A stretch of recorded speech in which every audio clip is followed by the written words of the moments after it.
A warning tonight about a piece of equipment that a lot of folks have really been relying on for the past couple of days. We're talking about snow blowers. Emergency rooms all over the state have been reporting that they've been treating patients with snowblower injuries. News 8's Bob Wilson is live in Hartford to tell us about the hidden dangers there, Bob, and there are some. Yeah, we learned something new today. Did you know you can lose your fingers in a snowblower while it's off? It can be completely shut down. Stick your hand in there, you clean it out, and you can lose your fingers. We'll tell you how in a minute here, but take a look over in Hartford first. It is pretty jammed up still. A lot of snow down there, a lot of heavy, wet snow. People still out there snow blowing, trying to keep it safe. I've seen people and I've heard of people doing it, and I don't know anybody that actually was injured. I've been using the snowblower since the storm ended on Saturday, about 11 o'clock. Been working 14, 15 hours a day. George has been doing snow removal for years, and while he knows not to stick his hand into a running snowblower, people do it. Just at Hartford Hospital alone, 5 people were treated for lost fingers over the weekend.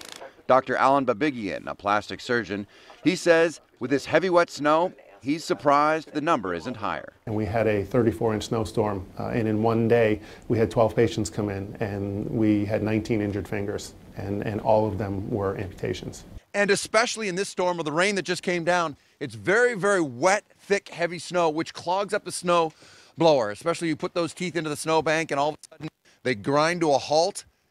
Even though the snow blower is off, the doctor says it is still under a tremendous amount of tension. And when you stick your hand in there to relieve that tension, it will turn 1 or even a quarter or a half a turn, and those sharp blades can take the fingers right off. It might even be only a quarter turn or a half turn, but that's enough to cause a fracture or a pretty significant soft tissue injury. Half the people who lose their fingers are cleaning it out while it's off, and it makes another rotation. Really? Well, that's good news. I mean, for me, because I'll have to think about that next time I put my finger in there. George is experienced with snow blowers and recommends using a stick or a broom handle to clear out the snow. Dr. Babigian has done exhaustive research and says that most of the injuries take place during the first 20 minutes of snow blowing, only feet from the garage. And we found that basically they were people who were very familiar with use of the snowblower, and they'd been doing it for years and just thought that they would get away with it this time. Now you're back here live looking at Hartford as they're taking a payloader and trying to get rid of some of that snow. There are a lot of snow blowers down there in use down in Hartford and all over the state.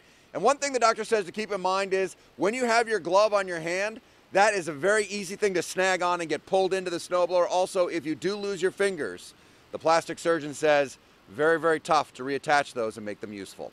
I'm Bob Wilson reporting live in Hartford, News 8.